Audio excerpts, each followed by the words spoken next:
This is Brian Coffrin, aka Justin Carter. I'm a security industry specialist who worked for a private security company in Seattle, Washington. I am no longer employed by this company. I chose to leave because I could no longer in good conscience work for a corrupt company that is involved in a highly illegal federal program that is blatantly violating the constitutional rights of American citizens on a daily basis. The military, they pioneered the internet, Darpa, and now they are pioneering our interface to our brain. For that, we really need to measure every neuron and at appropriate speeds and long periods of time. And that's what the Brain Initiative is about. They asked us to go and measure the activity in a living brain and map exhaustively the wiring diagram of every neuron connecting to every other neuron. And we're, as part of the Brain Initiative, thinking about the Rosetta Brain, where we're not picking one particular winning technology. We're trying to stimulate new innovative technologies and to integrate them all into one brain and do that over and over again in different brains, in different pathological settings in humans. And then from there, IARPA wants us to deliver the brain up to the cloud. So this is a 40 gigabit per second brocade switch to the Internet 2 infrastructure. So this is like the fast internet. And we upload that brain to the cloud. And here's a laundry list of the types of bytes that we need to store this information. If you're interested in brain uploading and downloading, these are the kind of absolute minimum numbers that you need to be considering. But it's not out of range. It's not necessarily far off in the future. And if you think the internet is big, if you think blockchain is big, this is going to blow it all away. Because there's nothing bigger than connecting our minds to the internet. I find it interesting that that's what's going on. That's what they're admitting. They're saying, hey, this Microns project is going straight to the source. We're not taking it from the global internet perspective. We're taking it from the brain itself. And eventually, those two things will merge. So the public announcement of a project like this is pretty telling about where we are. It's so funny because the military contacted me and asked if I would help them. And I'm reluctant to do that because I like talking about everything. And it would be top secret, whatever they told me. So it's like, I don't know. I have a lot of ideas, but I don't want to know what you're doing because I only want to know it's public. So this is public. But how they're doing it is not public. And the different applications for it on the battlefield are not public. It is with laws that protect whistleblowers in mind that I am choosing to make this information available to the public. By doing so, I hope to put pressure on those in power in this country to investigate those involved in this social engineering program and bring them to justice. There are new technologies, and a lot of them are being developed by startups and the military that are going to allow us to much more accurately measure and actually communicate with your brain. Now, the nice thing about this technology is it's non-invasive, meaning they don't have to crack open your skull and put a chip inside. The true way that this technology works is that a complete DNA profile is obtained from the target, from the individual, the targeted individual. And then this information, the DNA of the individual, is used to determine the resonant frequency of the DNA itself. The resonant frequency is then used to fine-tune the technology, the radio frequency signals, the microwave auditory effect, and all of the other aspects of the technology to tune it perfectly to the resonant frequency of the targeted individual's DNA. And they can read your thoughts verbatim as they occur within your own mind. We can generate an electronic signal that's characteristic for the DNA. This can read DNA from solution, and your blood is a solution, it's a liquid. We can decode it into a form that can be read by a computer. And in a way, you can think about DNA as digital information moving through a tube.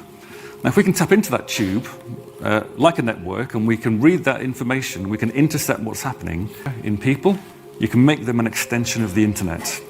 And I have a thermostat at home that's on my iPad. I can warm the house up before I get home. People call that the Internet of Things. We call this the Internet of Living Things. much like any information, biometric information, digital information can be susceptible. We know that genetic information and DNA sequencing information is highly sought after by adversaries. The memo says the kits could expose personal and genetic information and potentially create unintended security consequences and increased risk. It also says the data in the wrong hands could be used to conduct mass surveillance or to track individuals. There are many military applications for having, maintaining, and using DNA data sets. There are new technologies that are coming out. Technology called biocoded directed energy. And that's a top secret thing that was developed. And what it is they get your DNA. Once they have your DNA, they take the DNA and they put your DNA code in a supercomputer. And in that supercomputer, they run algorithms that biocode electromagnetic transmissions so they bioresonate with your body. Once they've done that, they can transmit that from satellites or cell towers or aircraft or any number of ways, and that signal will only affect you and nobody else. In other words, everybody standing next to you is not going to hear the content because their receiver is not tuned to that bioresonance. There's a bioresonance to every individual, just like our fingerprint. Every person has an individual DNA, a different bioresonance. And so the original Stockland patent is on my website, where Stockland was able to go voice to skull with pulse transmissions in 92. And then after the rest of the development went black ops. We don't really know what happened after that. We knew we could put voices in group people's heads. What they did, and I know from the Russian translation from Cheryl Welsh, from reading all her translated psychotronic stuff from Russia, that they figured out how to biocode these microwaves so that it can attack specific individuals.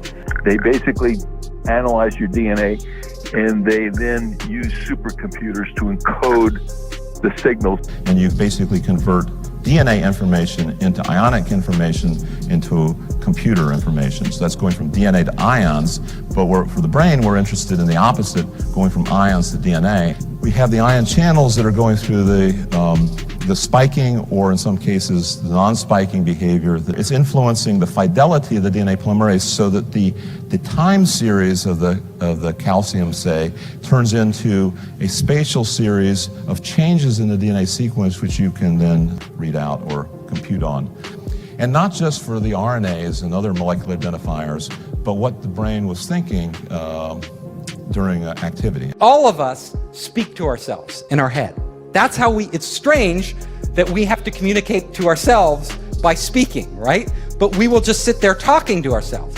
So as we are talking, there's a certain pattern for every word we say. What they're doing is looking at the pattern in the brain, and then they're matching that pattern, they're putting that into a database. If you think of those words, and the beauty of this is most of the words in the dictionary we don't say, but a subset of these words, actually a small subset, we use all the time. So if you can match the patterns in somebody's brain to the patterns in the database, you can literally start to read their mind. Every time a word comes up, you know it. Oh, that word came up for that individual. Now, will the patterns be identical in every person? Probably not, though the information will be stored in slightly different places. But it wouldn't take long for you to train a machine to read your mind. Now, that's just the beginning. They may be able to have algorithms sophisticated enough, and they get enough samples, enough data, that the AI could actually learn over time what the general rules are for different words, and then you could apply it to anybody. Without verbalizing anything, you could literally start to communicate with other people. So my lecture, we could all be standing here silently. And I could just be communicating it to you. I could be talking, you would talk to people, you could literally have conversations with people without ever getting on your phone anywhere in the world. Goodbye WeChat or Google Hangouts. We could all just be on our brainwaves, right? Communicating with our friends, they could be dropping in on us. Very strange if we think about it. so that when that person goes to speak out about it, when they go to seek help from their fellow human beings, and their fellow human beings say, what is it that's happening to you? The target will then say, I'm hearing voices inside my head. But these would be controlled hallucinations run by algorithms. And they will conclude that this person must be crazy. And as a result, they will recommend psychological evaluation for that person. You can see the way this is going to go, and the way it is going right now. As good people, helpless people that are being abused and tortured and enslaved and experimented upon in America today, American citizens cry out for help from their fellow Americans, and their fellow Americans say, why don't you take some Prozac because we think you're schizophrenic? When this is a highly technical program. All of the symptoms are induced by a technology that is so fucking sophisticated, it is horrifying beyond description. This technology can also tap into the optical nerve of the target and the auditory system of the target, so that those monitoring the target can see what the target is seeing and hear what the target is hearing. This information is then downloaded and stored on a computer in a highly secure, classified site on servers that are guarded by some of the tightest security in the world. So the ability to do this, the ability to download information, that is like what the military and other people are that's their holy grail. There's a number of companies now that are looking at ways to write digital information into DNA. Because you would only need about a room full of DNA to record all of the digital data that exists today, which is quite extraordinary. So we'll be able to outsource, we'll be able to upload our memories to the cloud. So let's say you don't want to, you want that memory forever, right?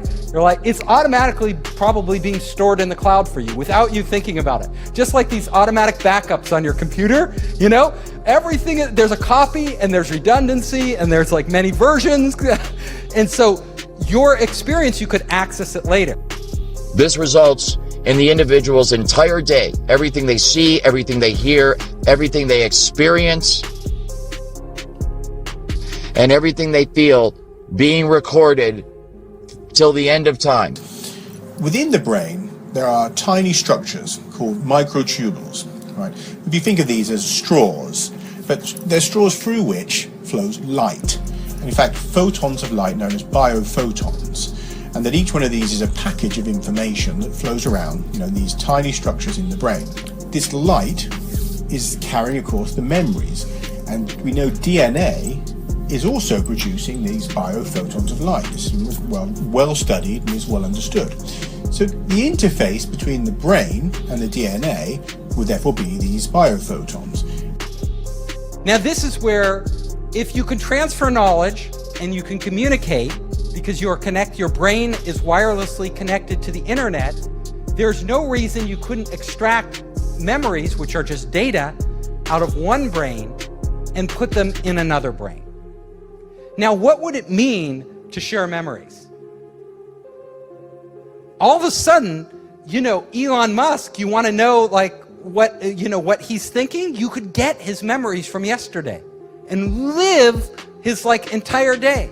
Although the connectivity of the brain is where we are processing experiences, even utilizing recalled memories and writing new memories to the hard drive, that it's more like a RAM with a random access memory rather than being the hard drive. The DNA would be effectively our hard drive where all the bulk of the information we're not using is being written to.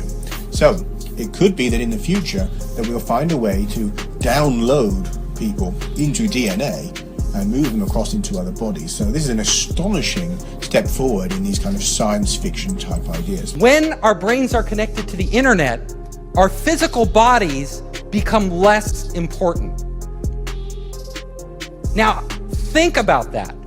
If our brains are connected to the internet, and if our brains are all connected, all of us connected, I could literally go into your head and see through your eyes. So all of a sudden, for a day, a lot of us, because you're entrepreneurs, think it would be cool to go inside Elon Musk's head for a day and walk around. Well, Elon Musk may allow people to get that feed and literally live through what he sees. Because of my responsibilities in surveillance as a otherwise normal security specialist, I was showed this technology at work. And it was through the perspective, of course, of the camera, and what I was told that it was obvious it was being used through the eyes of the targets. So I have seen it, and it is absolutely remarkable. It's just like a first-person, video game or something where you see right through the eyes of the individual. And so there's two aspects to the technology. Number one, there is the actual, what is essentially receiving the signal from the individual themselves.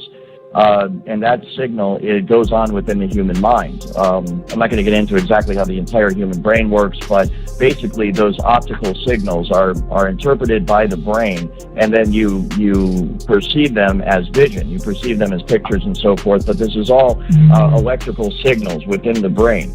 And so the exact same thing, the data is taken in through the eyes, and then your brain renders it in a visual form that we know as sight.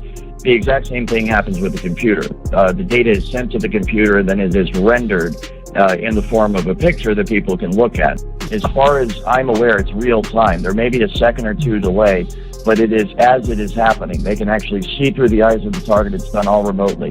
And that is rendered, of course, in essentially real time on a computer screen. And then it is to the point where it's so accurate, you can actually see the individual pores on someone's face. See scars and nicks and so forth. And so you can understand how if you had several people, for example, that you were able to do this, you can see through their eyes in a room or on a street corner or within an office building, wherever it is, you can get total situational awareness simply by looking through their eyes, and you can see through basically it's like being 3 or 4 or 5 different people all at the same time. The next thing that is really interesting is, everybody's talking about augmented reality and VR right now.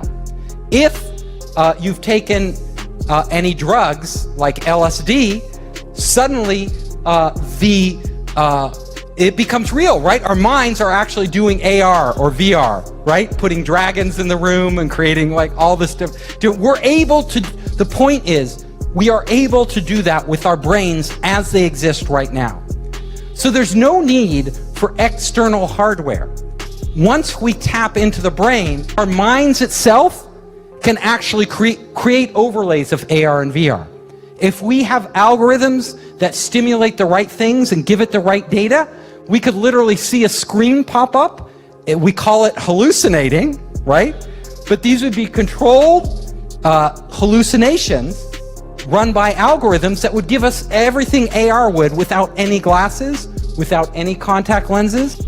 This technology can be used to beam images and even motion pictures into one's brain.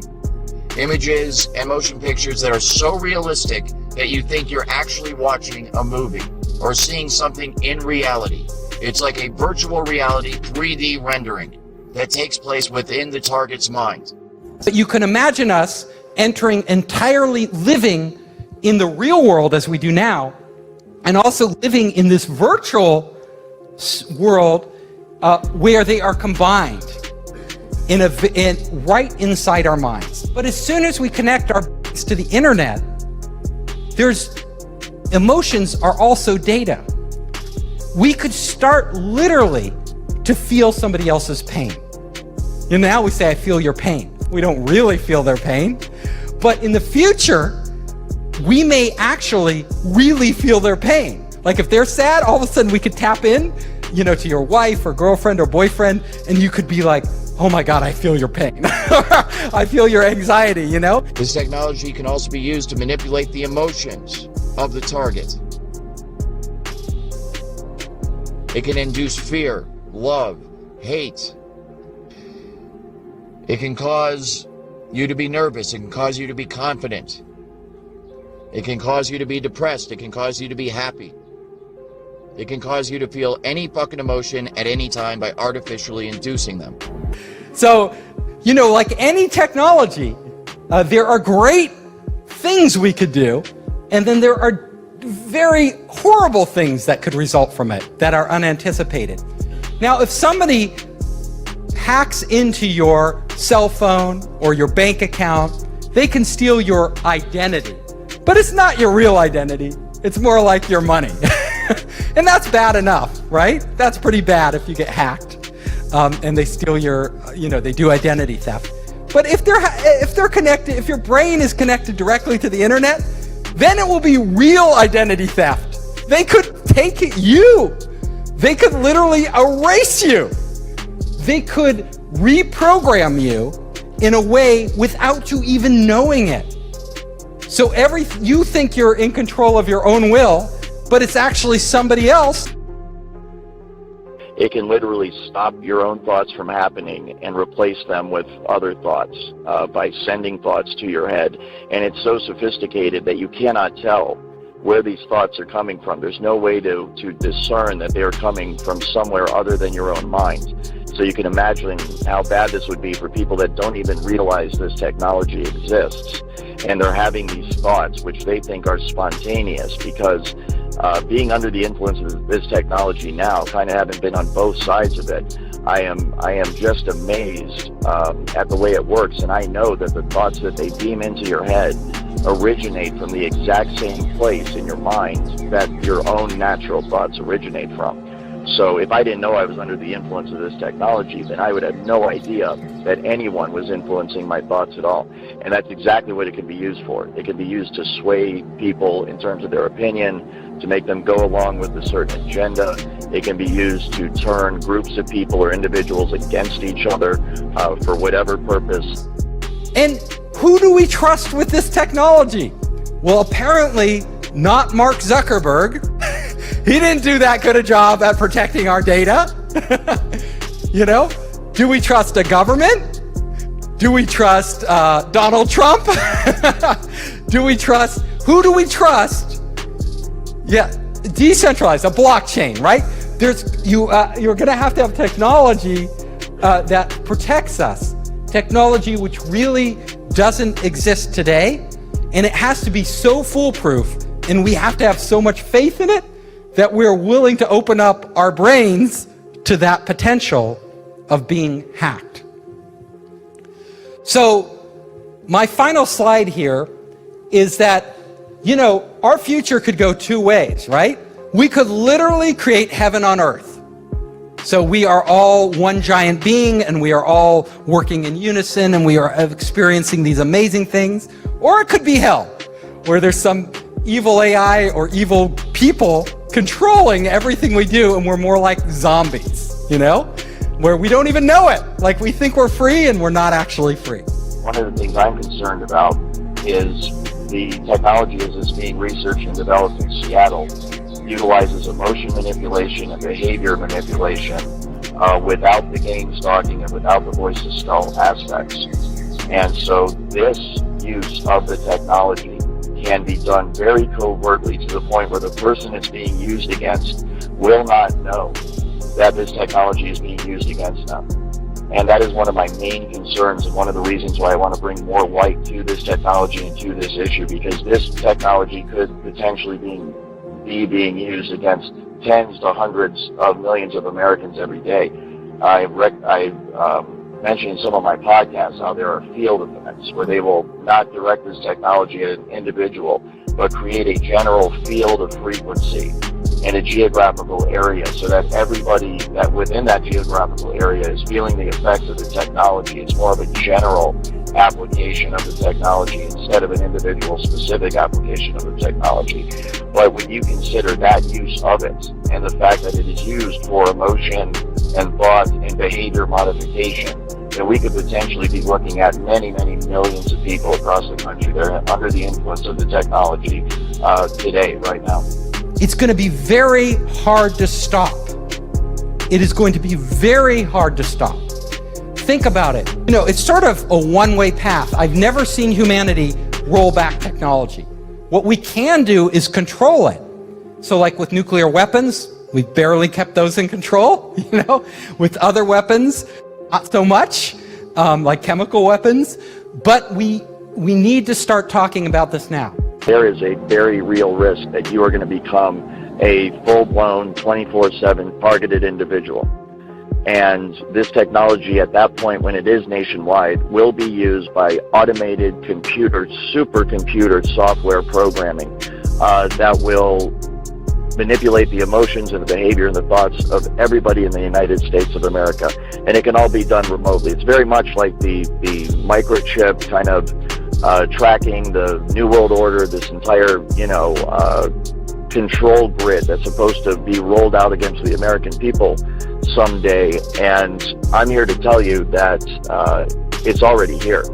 There isn't going to come a day where there's troops in the streets and tanks rolling down your neighborhood and riot gear and all this stuff. We might have isolated incidents like that. It might get like that every once in a while, but the true control grid is this technology, voice to skull, hive mind, behavior manipulation technology, and it can all be done remotely. It can be done simply by targeting you with the frequency, locking into the resonant frequency of your DNA and your mind, and in that manner completely track and trace and control you 24 hours a day.